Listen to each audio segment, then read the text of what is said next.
Hi everyone, my name is Michael. I'm one of the teaching pros at Creek for those who don't know me. We wanted to send you a quick video today, and our topic today will be serve and volleying. We're going to go over some of the tactics you'll use when serve and volleying and some of the positions you want to get into on the court.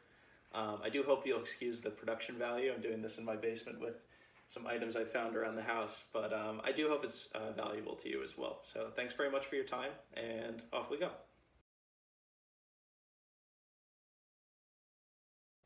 So just to review, serve and volleying is a tactic where you immediately rush to the net following your serve. The goal is you want to hit a strong serve, get an easy reply from your opponent, and those are much easier to clean up with volleys at the net than they are with ground strokes from the baseline.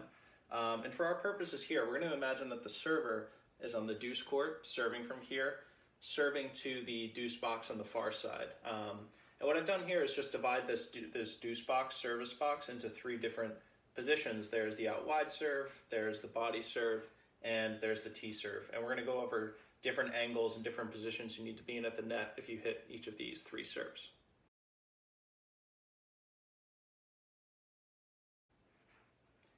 In tennis, it's very important to always follow your approach shot, and what I mean by that is you always want to be split stepping on the same side of the court that you've approached to.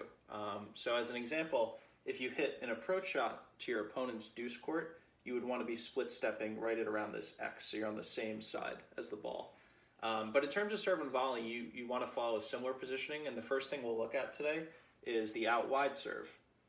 So as you can see here, this is the trajectory of the serve, this line here, and the out wide serve, I consider it the riskiest serve to go for when you serve and volley. The reason is because you give your opponent a lot of angle to work with. They can both pass you up the line through here, or you open up this angle for them to go here. In terms of positioning, what I usually like to do is, as you can see, I've put this X on the path of the ball. So for the out wide serve, you're going to need to get all the way over near your doubles alley almost and get to this X. The reason is you want to cover the shortest distance you can get past, which is the down the line ball through here. If your opponent tries to beat you at the angle, you do leave that open, but the benefit you have is that it's a farther distance, so the ball is going to hang in the air and you're going to have time to go get it. So I wouldn't recommend serving out wide routinely. You open yourself up to a lot of angle, you're very exposed at the net, but it is good for mixing up your serve and keeping your opponent guessing.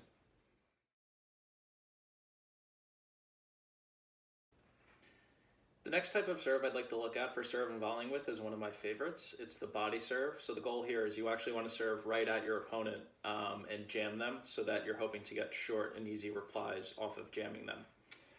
So as you can see, I've drawn that right here. So you're going to serve right through the middle of the court. And one of the first things to notice is I've marked this X position to try and get to off of the serve and volley. It's much closer to the center tee than the doubles alley. So I think there's a couple benefits of the body serve. One, you're going to jam your opponent, so you're going to get those easy replies. Two, you get them a lot less angle to work with than you do if you give them an out wide serve. If you notice, they still have access to the down the line ball and the cross court ball, but the angles aren't quite as sharp.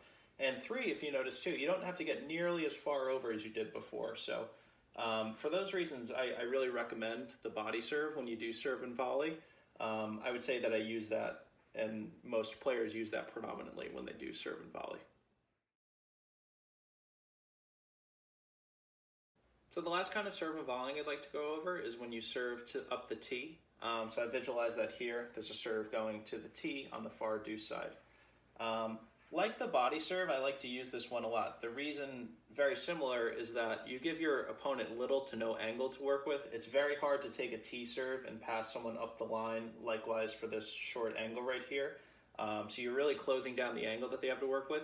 And again, now you have even less far to move. If you see this X right here, you only have to follow your serve a little bit to the left of the center tee right there. So the benefits are there's really no angle to work with for your opponent, and you don't have very far to go when you get up to the net.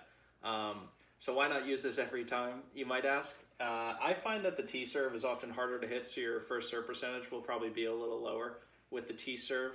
The other thing too is variety is critical when you serve and volley. You want to keep your opponent guessing as to where you're serving, because if they get a lock on where you're going, they're going to give you some really tough returns to work with. But the tee and the body serve as key takeaways, those are really great places to go. They don't give your opponent a lot of angle to work with, and you don't have very far to go once you get up the net. But it is important, like we said too, to go out wide every now and then just to keep them honest.